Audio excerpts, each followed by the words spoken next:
इस distracted world में ना एक पीसफुल और कॉन्सेंट्रेटेड माइंड होना एक बहुत बड़ी करेंसी है।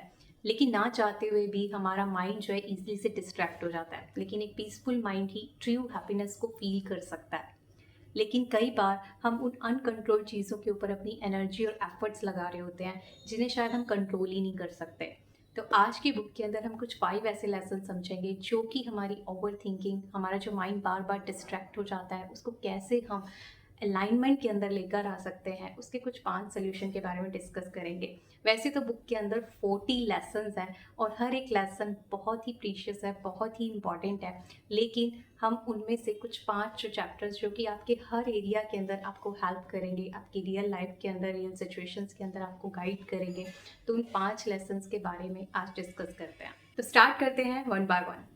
जस्ट सपोज कि आप कोई इंटरव्यू देने गए और आपने उसके लिए बड़ी मेहनत करी और आपका इंटरव्यू बहुत अच्छा गया, लेकिन जब रिजल्ट आया तो आपका उसमें सिलेक्शन नहीं हुआ। वैसे तो ऐसा सोचना और फील करना हमारे मैनिफेस्टेशन रूल के अगेंस्ट है, लेकिन हम लाइफ में फेलियर भी फेस करते हैं और फिर धीरे धीरे हमारी मैनिफेस्टेशन बनती है। लेकिन जब वो मोड होता है, कभी जब हम फेलियर को फेस करते हैं, तो उसका एग्जाम्पल लेते हैं कि जब ऐसा होता है उसके बाद हमारी फीलिंग्स क्या होती है, हमारा मूड कैसा होता है, हम सारा ब्लेम किसको देते हैं। सबसे ज़्यादा हम अपने आप को ब्लेम देते हैं, सबसे ज़्यादा हम गिल्ट में चले जाते हैं, हमारी ओवर थिंकिंग स्टार्ट हो जाती है, शायद मेरे अंदर ही कोई कमी है। लेकिन उसके और भी बहुत सारे रीज़न हो सकते हैं। हो सकता है कि जो कंपनी है उसकी रिक्वायरमेंट कुछ और थी, हो सकता है इंटरव्यूअर का मूड कुछ और था, और हो सकता है कोई भी अनदर रीज़न। हाँ, ये भी हो सकता है कि समवेयर हमें इम्प्रूवमेंट की ज़रूरत है, समवेयर उनको किसी एक्सपीरियंस पर्सन की ज़रूरत थी, लेकिन हम प्रेशर है। तो बहुत सारे रीज़न्स हो सकते हैं। लेकिन क्या चीज़ हमारे कंट्रोल में है? क्या हमारे कंट्रोल में है उस इंटरव्यूअर का मूड? क्या हमारे कंट्रोल में था कि उस कंपनी की रिक्वायरमेंट को रीच करना? अगर हमारी स्ट्रीम ही डिफरेंट थी, तो वो चीज़ें जब हमारे कंट्रोल में ही नहीं थी, तो अब हमारे कंट्रोल में क्या है? तो अपनी एनर्जी और एफर्ट्स को हम उन चीज़ों के ऊपर लगाएं ना जो चीज़ें हमारे कंट्रोल में हैं। हमारी स्किल्स को इम्प्रूव करना, आगे फर्दर इंटरव्यूज़ देते रहना और एक्सपीरियंस गेन करना, और उन एक्सपीरियंस से जो निकल कर आता है उसको ऐड ऑन करते रहना और फिर बेटर बनना। तो ये चीज़ें हमारे कंट्रोल में होती है। रिजल्ट कभी भी हमारे कंट्रोल में नहीं होता है। हमारी फ्रिक्वेंसी हमारे कंट्रोल में, हमारे एक्शंस हमारे कंट्रोल में है। रिजल्ट फेवरेबल बनता जाता है, लेकिन बहुत बार नहीं फेवर में भी होता। तो उस केस में हमें ये फिल्टर लगाने की ज़रूरत है कि हम किन चीज़ों को कंट्रोल कर सकते हैं और किन चीज़ों को नहीं। ऐसे बहुत सारी चीज़ें हैं लाइफ के अंदर। तो इसमें जो बैरियर्स हैं वो हम एक एक्टिविटी करने को कहते हैं कि हम एक पेज लें और उन चीज़ों को एक साइड लिखें कि क्या चीज़ें हम कंट्रोल कर सकते हैं और क्या चीज़ें मेरे कंट्रोल में है ही नहीं। जैसे कि सामने वाले का बिहेवियर, उनका बोलना, वो मेरे कंट्रोल में नहीं है। उन्होंने बोलना है, वो बोलना ही है, उनकी जो संस्कार है, उनके एटीट्यूड है, वो करेंगे। लेकिन अब मैं अपने आप को कैसे पीसफुल रखूं, मैं यहाँ पे कैसे मोल्ड हूँ, या मैं यहाँ पे कौन से थॉट्स क्रिएट करूँ, that is in my hand. लेकिन उन्होंने जो बोल दिया उसके बाद मैं अपने 2 घंटे वेस्ट कर रही हूँ उनकी जजमेंट के ऊपर, उनकी नेगेटिव जो क्रिटिसिज्म था, जो मुझे रिजेक्शन मिली, उसकी ऊपर मैं अपना टाइम और एनर्जी वेस्ट कर रही हूँ। उससे फ़ायदा तो कुछ होने वाला है ही नहीं, मेरी फ्रिक्वेंसी और ख़राब होगी। इट्स बेटर कि मैं अपने फोकस को शिफ्ट करके उन चीज़ों के ऊपर ध्यान दूँ कि मैं यहाँ पे अपने आप को कैसे बचाऊँ इस नेगेटिविटी से, इस नेगेटिव रिजेक्शन और परसेप्शन से। मैं अपनी स्वमान में कैसे हूँ, मुझे कहाँ इम्प्रूव करने की ज़रूरत है। तो ये लेसन जो है बहुत इंपॉर्टेंट है।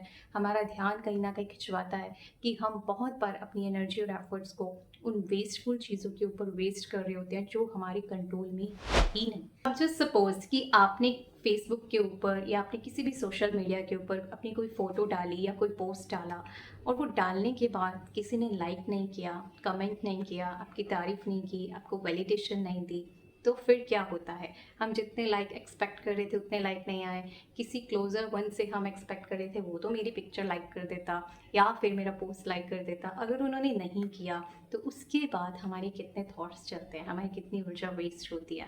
तो इसमें जो है, इस पर्टिकुलर एग्जाम्पल के अंदर डेरियस हमें समझाना चाहते हैं कि ये क्लियर करना बहुत इंपॉर्टेंट होता है कि हमारी इंटेंशंस क्या हैं। अगर हम अपनी इंटेंशंस को चेंज कर लेना कोई भी चीज़ करने से पहले, तो हम बहुत सारी जो वेस्टफुल थॉट्स हैं, वेस्टफुल एनर्जी है, या वो चीज़ें जो कंट्रोल में नहीं है, उनसे बच सकते हैं। तो इस चैप्टर के अंदर वो हमें समझाते हैं कि अपनी इंटेंशन को क्लियर रखो कि अगर मैंने वो पोस्ट डाला है तो क्यों डाला है। मैं ऑलरेडी वर्दी हूँ, अपनी वर्दीनेस की वैलिडेशन के लिए नहीं डाला। आई एम ऑलरेडी वर्दी, आई एम वाइज। अपने आप को इतना ऊंचा देखना चाहिए, समझना चाहिए। लेकिन मैं ये पोस्ट इसलिए डाल रही हूँ क्योंकि मुझे शेयर करना अच्छा लगता है। जो मैंने डाल दिया वो हज़ारों लोगों ने तो देख ही लिया, जो भी मेरे सोशल मीडिया पे या मुझसे कनेक्टेड हैं उन लोगों ने देख लिया ना, उनके पास वो नॉलेज चली गई ना, तो वो शेयरिंग जा चुकी है। अब उसके बाद वो लाइक करना चाहते नहीं करना चाहते वो उनका पर्सनल पर्सपेक्टिव है, पर्सनल इच्छा है। मैं अपनी हैप्पीनेस को उनके वैलिडेशन के ऊपर डिपेंडेंट नहीं कर सकती। जब हम इस क्लैरिटी से ये सब करते हैं ना कि why I am sharing with them, मैं शेयर कर रही हूँ ताकि ये नॉलेज उनको कभी ना कभी लाइफ में ज़रूरत पड़ सकती है और काम आए, और मेरा मैसेज चला गया एंड दैट्स इट। तो इस इंटेंशन से जब हमने वो काम किया ना, तो अब हमारे थॉट्स को कोई भी हिला नहीं सकता। हम अपनी एनर्जी को वेस्ट नहीं करेंगे, चाहे उसका रिजल्ट कुछ भी आए।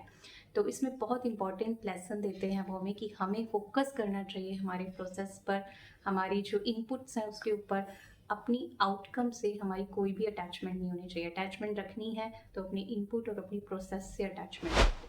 अटेंशन एक बहुत बड़ी करेंसी है। एक अटेंटिव माइंड ही एक सच्ची पीस को और हैप्पीनेस को फील कर सकता है। एक अटेंटिव माइंड ही क्रिएटिव होता है। एक अटेंटिव माइंड ही जो है न्यू डिस्कवरीज जो है वो डिस्कवर करता है। क्योंकि जितने भी साइंटिस्ट आप देखेंगे वो अंडरग्राउंड चले जाते हैं ताकि उन्हें कोई डिस्ट्रैक्ट नहीं करे। बहुत टाइम तक एक ही एक्सपेरिमेंट के ऊपर वर्क करते रहते हैं डीपली, ताकि कोई डिस्ट्रैक्शंस नहीं हो और उनकी कॉन्सेंट्रेशन ज़्यादा हो। जहाँ एकाग्रता है वहीं क्रिएटिविटी है, वहीं आपको एक सेटिस्फेक्शन आती है, वहीं आप नई चीज़ों का निर्माण कर सकते हैं।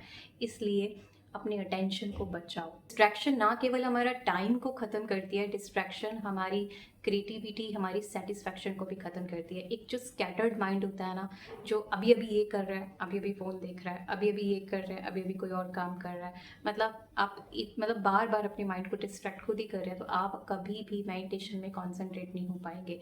बहुत सारे लोगों की कंप्लेंट होती है जब भी हम मेडिटेशन में बैठते हैं तो हमारे बहुत सारे थॉट्स आते हैं। द रीज़न इज़ दैट क्योंकि हमने अपने माइंड को वैसे ट्रेंड किया हुआ है, और हम ही अपने माइंड को वापस से ट्रेंड कर सकते हैं, उसे कॉन्सेंट्रेट कर सकते हैं। लेकिन इसके लिए हमें अपने हर जो कर्म है, अपना हर जो वर्क है उसके ऊपर अटेंशन देने की ज़रूरत है कि हम जब काम कर रहे हैं तो क्या हम बार बार अपने जो नोटिफिकेशन है वो हमारी ऑन है, जैसे पॉपअप होती है हमारा ध्यान डिस्ट्रैक्ट होता है और हम उस तरफ चले जाते हैं, उस काम को वहीं छोड़ देते हैं। तो इस पे डेरियस हमें कहते हैं अगली बार जब भी हमारा हाथ फ़ोन के ऊपर जाए तो अपने आप से पूछना है उससे पहले कि क्या ये चीज़ मेरे लिए ज़रूरी है, क्या ये चीज़ अभी करना ज़रूरी है, क्या ये मेरी लाइफ में वैल्यू ऐड करेगा जो मैं देख रहा हूँ, क्या जो मैं अभी कर रहा हूँ उसके लिए ये मेरे पर्पस को सेटिस्फाई करता है। ये कुछ क्वेश्चन पूछने से ना आपका माइंड कहीं ना कहीं स्टॉप हो जाएगा। इसके अलावा कई बार क्या होता है कि हम कई चीज़ बहुत देर तक कर रहे होते हैं तो हम बोरियत फील करने लगते हैं, और जो ये बीच बीच में हम ब्रेक ले लेते हैं ना 5 मिनट बाद 10 मिनट बाद, वो हमें एक खुशी फील कराते हैं।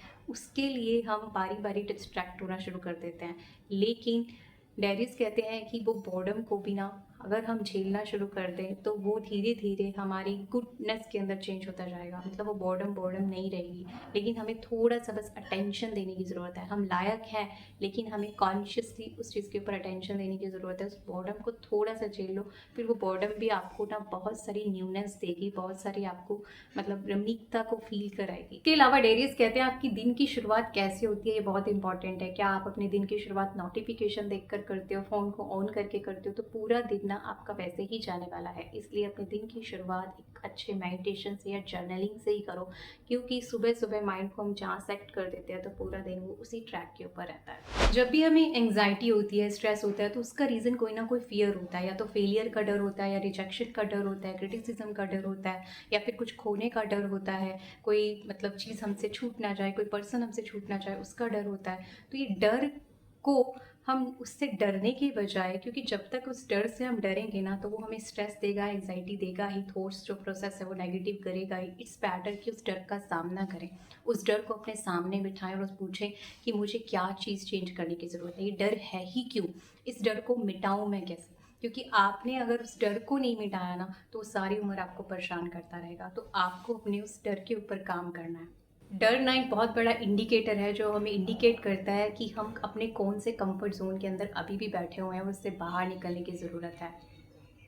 और ज़्यादातर जो डर है ना वो हमारी इमेजिनेशन से आता है। रियलिटी में वो चीज़ें इतनी नहीं होती। कोई भी हमारे लिए 5-10 मिनट सोच लेगा, इससे ज़्यादा नहीं सोचता, लेकिन हम उसे सोच कर और इमेजिन कर करके कि इसका क्या रिजल्ट होगा, बहुत ज़्यादा ओवर थिंक करके उसको बहुत ज़्यादा बड़ा बना देते हैं। तो ये लेसन हमें सिखाता है कि हमें अपने डर से डरना नहीं है, बल्कि उसका बैठकर सामना करना है कि इसको हम कहाँ चेंज कर सकते हैं, कहाँ मुझे चेंजेस करने की ज़रूरत है। डर जो है मेरे लिए क्या अपॉर्चुनिटी लेकर आ रहा है, मेरी किस ग्रोथ को बढ़ाने वाला है। लास्ट लेसन कहता है कि हमारे पास ना हमेशा चॉइस होती है। आपने अपने किसी फ्रेंड के साथ बहुत अच्छा प्लान बनाया और बहुत महीनों से वो प्लान बना रहे थे, लेकिन इन द एंड आपका फ्रेंड ने मना कर दिया जाने से 2 दिन पहले। तो अब या तो आप उसके ऊपर सोच सोच कर रो सकते हो कि मैंने इतनी तैयारी करी, इतनी पैकिंग करी और ये मेरा पर्सनल एक्सपीरियंस है, और या फिर आप जो है उसे चेंज कर सकते हो, अपने मूड को चेंज कर सकते हो और जो आपके पास है उसको इंजॉयबल बना सकते हो। तो यू हैव अ चॉइस कि आपको वो अनकंट्रोल चीज़ के ऊपर फोकस करना है, या जो चीज़ अब आपके कंट्रोल में है, आपका खुद का मूड और उसको आप कैसे इंजॉयबल बना सकते हो, उसको आप उसके ऊपर फोकस करना चाहते हो। तो ऐसे ही जब हम ट्रैफिक में होते हैं तो हमारे पास चॉइस होती है कि हम फ्रस्ट्रेशन को भी फील कर सकते हैं, इरिटेशन फील कर सकते हैं, या फिर हम एक अच्छा सा पॉडकास्ट या कोई म्यूजिक ऑन करके उसे सुन सकते हैं। तो आज संडे है तो हमारे पास पूरा दिन है और हम सोच सकते हैं, हम अपने आप को एनालाइज कर सकते हैं, अपनी चेकिंग कर सकते हैं कि कौन से थॉट पैटर्न अभी भी हमारे अंदर हैं जो हमें बार बार अनकंट्रोल चीज़ों की तरफ लेके जाते हैं। तो हम एक एक्सरसाइज करें और अपने माइंड में उन थॉट्स को फिल्टर करें और उन्हें न्यू डायरेक्शन दें, ताकि हम ये वेस्टफुल जो एनर्जी हम वेस्ट करते हैं उससे हम बच जाएं। तो आज की वीडियो के अंदर इतना ही। Thank you so much for watching. Stay blessed, stay happy. आप चाहें तो ये बुक बाय करके इसे पढ़ सकते हैं, क्योंकि बहुत सारे और भी वैल्यूएबल लेसन इस बुक के अंदर है।